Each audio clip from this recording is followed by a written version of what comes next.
معاف کرواتا ہے، یعنی گناہوں کی بخشش کا بھی ذریعہ بنتا ہے، اور دوسرا اس سے اللہ تعالیٰ اپنی نعمتوں کے دروازے بھی کھولتے ہیں، یعنی بافراغت اور کثرت کے ساتھ دنیا کی فراوانی بھی ملتی ہے۔ ایک چھوٹا سا واقعہ سناتی ہوں، امام احمد بن حنبل رحمہ اللہ کا واقعہ ہے۔ وہ سفر کے معاملے میں کسی بستی سے ان کا گزر ہوا، رات ہو گئی، مسجد میں نماز پڑھی عشاء کی، تو سوچا کہ یہاں مسجد میں سو جاتا ہوں۔ انہوں نے مسجد والوں سے کہا کہ میں یہاں پر رات گزار سکتا ہوں، انہوں نے انکار کر دیا کہ نہیں، یہاں پر اجازت نہیں ہے، تم باہر نکلو۔ انہوں نے باہر نکال کر اسے تالا لگا دیا۔ اب وہ مسجد کی دہلیز پر لیٹ گئے۔ بڑا خوبصورت واقعہ نا۔ وہ مسجد کی دہلیز پر لیٹ گئے، کچھ نمازی آئے، انہوں نے دیکھا کہ یہ مسجد کی دہلیز پر کوئی شخص لیٹا ہوا ہے، انہوں نے انہیں پکڑا اور کھینچتے ہوئے بستی سے باہر نکال دیا کہ نکلو یہاں سے، کون ہو تم؟ لوگ نہیں تھے جانتے کہ وہ امام احمد بن حنبل تھے، یعنی وقت کے امام۔ وہاں پر ایک غریب آدمی کا گزر ہوتا ہے، وہ اسے اپنے ساتھ گھر لے جاتے ہیں۔ غریب مطلب پہلے غریب تھا، اس وقت وہ غریب نہیں تھا۔ اس نے دیکھا کہ کچھ لوگ ایک آدمی کو گھسیٹتے ہوئے باہر پھینک رہے ہیں، تو پوچھا کیا معاملہ ہے؟ کہا کہ اس طرح رات گزارنی ہے۔ اس نے دعوت دی کہ میرے ساتھ چلو میرے گھر پر۔ امام احمد بن حنبل کو اپنے ساتھ اپنے گھر پر لے گیا، ان کی خوب خاطر مدارت کی، کھانا وانا کھلایا، بستر دیا۔ اور حضرت امام احمد بن حنبل رحمہ اللہ نے نوٹ کیا کہ وہ شخص اٹھتے بیٹھتے چلتے پھرتے استغفر اللہ استغفر اللہ استغفر اللہ کا بہت ورد کر رہا ہے۔ اگر وہ آٹا گوندھ رہا ہے تو ساتھ ساتھ وہ استغفر اللہ پڑھتا جا رہا ہے، اگر وہ کوئی کام کر رہا ہے تو ساتھ میں استغفر اللہ کہتا جا رہا ہے۔ تو امام احمد بن حنبل جو ہے نا، وہ بڑے حیران ہوتے ہیں اور پوچھتے ہیں کہ کیا معاملہ ہے کہ تم اس طرح استغفر اللہ پڑھتے ہو؟ تو اس نے کہا کہ اس کلمے سے مجھے بڑا فائدہ پہنچا ہے۔ امام احمد بن حنبل پوچھنے لگے کہ کیسا فائدہ پہنچا ہے؟ اس نے کہا مجھ پر بہت قرضہ چڑھا ہوا تھا، میں بہت غریب تھا، پھر میں نے جب سے استغفر اللہ پڑھنا شروع کر دیا ہے نا، میرے سارے قرض اتر گئے ہیں، مجھے اپنا کاروبار مل گیا ہے اور میرا شمار خوشحال لوگوں میں ہونے لگ گیا ہے۔ تو امام احمد بن حنبل کہنے لگے کہ تجھے اس ذکر کا کوئی اور فائدہ بھی پہنچا ہے، مطلب کوئی ایسی چیز جو تجھے نہیں ملی؟ اس نے کہا میری ساری خواہشات پوری ہو گئی ہیں، لیکن میری ایک خواہش ہے وہ ابھی تک پوری نہیں ہوئی، تو میری دعا ہے کہ میری وہ خواہش بھی پوری ہو جائے۔ تو امام احمد بن حنبل نے پوچھا کہ کون سی ہے وہ دعا جو تمہاری پوری نہیں ہوئی؟ کہنے لگا کہ میری بڑی خواہش ہے کہ میں امام احمد بن حنبل سے ملوں۔ یہ احمد بن حنبل انہی کی کتاب ہے، مسند احمد جس کو بولتے ہیں۔ وہ کہتا میرا بڑا شوق ہے کہ میں ان سے ملوں، پر ابھی تک میں ان سے مل نہیں پا رہا۔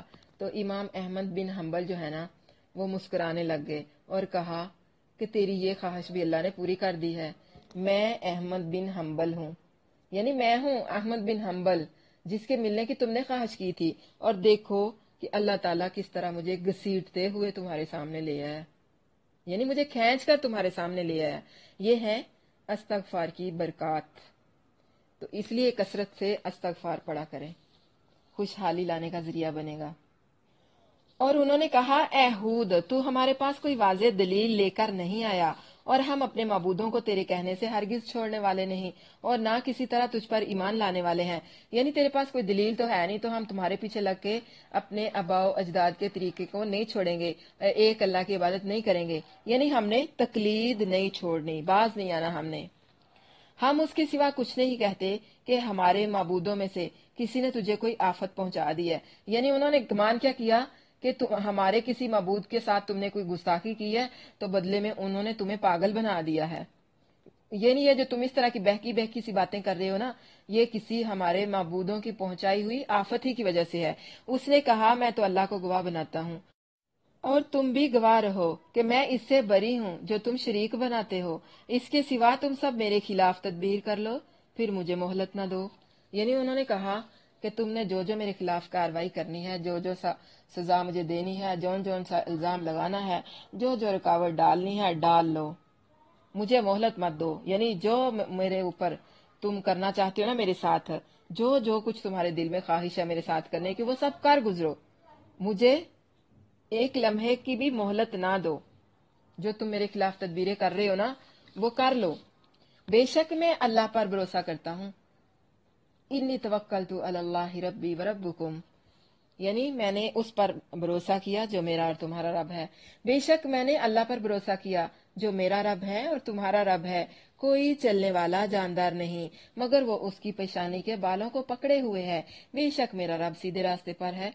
پھر اگر تم پھر جاؤ تو بلا شبہ میں تمہیں وہ پیغام پہنچا چکا جسے دے کر مجھے تمہاری طرف بھیجا گیا ہے، یعنی اگر تم نہیں مانتے تو نہ مانو، میں نے اپنا کام پورا کر دیا ہے، میں نے اپنا فرض پورا کر دیا، تمہیں اللہ کا پیغام پہنچا دیا، اور میرا رب تمہارے سوا کسی اور قوم کو تمہاری جگہ لے آئے گا، یعنی اگر تم نہیں نہ مانتے تو اللہ تم سب کو بھی تباہ کر دے گا اور پھر تمہاری جگہ ان لوگوں کو لے آئے گا جو اس کی بات مانیں گے، اور تم اس کا کچھ نقصان نہیں کرو گے، بے شک میرا رب ہر چیز پر اچھی طرح نگہبان ہے۔ اور جب ہمارا حکم آیا تو ہم نے ہود کو اور ان لوگوں کو جو اس کے ہمراہ ایمان لائے تھے اپنی طرف سے عظیم رحمت کے ساتھ نجات دی اور انہیں ایک بہت بڑے عذاب سے بچا لیا۔ اور یہ عاد تھے جنہوں نے اپنے رب کی نشانیوں کا انکار کیا اور اس کے رسولوں کی نافرمانی کی اور ہر زبردست جابر سخت اناد والے کے حکم کی پیروی کی، اور ان کے پیچھے اس دنیا میں لعنت لگا دی گئی اور قیامت کے دن بھی سن لو بے شک عاد نے اپنے رب سے کفر کیا، سن لو خبردار ہو جاؤ، عاد کے لیے ہلاکت ہے جو ہود کی قوم تھی۔ تو کیا سیکھا ہے؟ استغفار کی کثرت رکھنی ہے، دین کے کام میں کسی بھی قسم کے ہیلے بہانے نہیں اپنانے، نہ ہی کسی قسم کے صلے کی امید رکھنی ہے، اجر کی امید صرف اللہ سے رکھنی ہے، اللہ پر بھروسہ کرنا ہے، اللہ اور اس کے رسولوں کی نافرمانی نہیں کرنی، اللہ کی نافرمانی میں رسول کی نافرمانی ہے اور رسول کی نافرمانی میں اللہ کی نافرمانی ہے۔ جب ہم کسی رسول کی نافرمانی کرتے ہیں تو در حقیقت ہم اللہ تعالیٰ کی نافرمانی کر رہے ہوتے ہیں، اور جو اللہ تعالیٰ کا نافرمان ہے وہ دین میں بھی اور دنیا میں بھی ہلاکت کا سبب بن جاتا ہے، یعنی اس کی دنیا بھی اس کے لیے تباہی اور آخرت میں تو اس کے لیے ہے۔ لعنت کا معنی ہے اللہ تعالیٰ کی ناراضگی، یعنی آخرت کا عذاب، اور دنیا میں اپنی رحمت اور توفیق سے محروم کر دینا۔ اور انسان کی طرف سے لعنت کا مطلب یہ ہے کہ اس کے لیے یہ بد دعا کرنا، یعنی دنیا میں آنے والا ہر پیغمبر اور مومن ان کے کفر کی وجہ سے ان پر لعنت کرتا رہے گا، اور آخرت میں وہ سب اللہ کے سامنے اور سب لوگوں کے سامنے رسوا ہوں گے اور عذاب میں مبتلا کیے جائیں گے۔ اگلا رکوع نوٹ کریں 60 سے 68 تک۔ قوم سمود کا قصہ، پہلے ہود کا تھا، اب سمود کا قصہ آ گیا ہے، یعنی پہلی قوم کے بچے ہوئے لوگ۔ اور سمود کی طرف ان کے بھائی صالحہ کو بھیجا، اس نے کہا اے میری قوم، اللہ کی عبادت کرو، اس کے سوا تمہارا کوئی معبود نہیں، اسی نے تمہیں زمین سے پیدا کیا اور تمہیں اس میں آباد کیا، سو اس سے بخشش مانگو، پھر اس کی طرف پلٹ آؤ، یقیناً میرا رب قریب ہے، قبول کرنے والا ہے۔ لوگوں نے سمجھا کہ اللہ بہت دور ہے، جب اللہ کہہ رہا ہے کہ میں قریب ہوں۔ اے میرے نبی، ان سے کہہ دو جب وہ تجھ سے میرے بارے میں سوال کرتے ہیں تو میں اس وقت قریب ہوتا ہوں، پکارنے والے کی پکار کو سنتا ہوں، یعنی اللہ تعالیٰ بہت قریب ہے۔ قوم سمود جو ہے نا، یہ حجر میں رہتے ہیں، یہ جگہ حجاز اور شام کے درمیان وادی القرا تک پھیلی ہوئی ہے۔ آج کل یہ علاقہ مدینہ اور تبوک کے درمیان ہے، جہاں ابھی تک ان لوگوں کے پہاڑوں کے اندر تراش کر بنائے ہوئے مکانات موجود ہیں جن میں وہ رہتے تھے۔ یہ علاقہ جو ہے نا، یہ مدائن کہلاتا ہے۔ حضرت صالحہ علیہ السلام کا قبیلہ عرب کا قبیلہ تھا۔ رسول اللہ صلی اللہ علیہ وسلم تبوک کی طرف جاتے ہوئے یہاں سے گزرتے تھے۔ حضرت عبداللہ بن عمر رضی اللہ عنہ سے روایت ہے کہ رسول اللہ صلی اللہ علیہ وسلم وادی حجر میں تھے تو فرمایا لا تدخلوا علی ہؤلاء القوم المعذبین اصحاب الحجر، ان عذاب دیے ہوئے لوگوں یعنی اصحاب حجر پر مت داخل ہو مگر ایسی حالت میں کہ رونے والے ہو، اگر تمہیں رونا نہ آئے تو ان پر داخل نہ ہونا، کہیں تمہیں بھی اس جیسا عذاب نہ آ پہنچے جو ان کو پہنچا تھا۔ ہر نبی کی دعوت اللہ تعالیٰ کے ساتھ اللہ تعالیٰ کی عبادت کرنی ہے، یعنی ایک اللہ کی عبادت کرنی ہے، اور سب سے پہلے دعوت کا کام اپنے گھر سے شروع کرنا ہے۔ انہوں نے کہا اے صالحہ،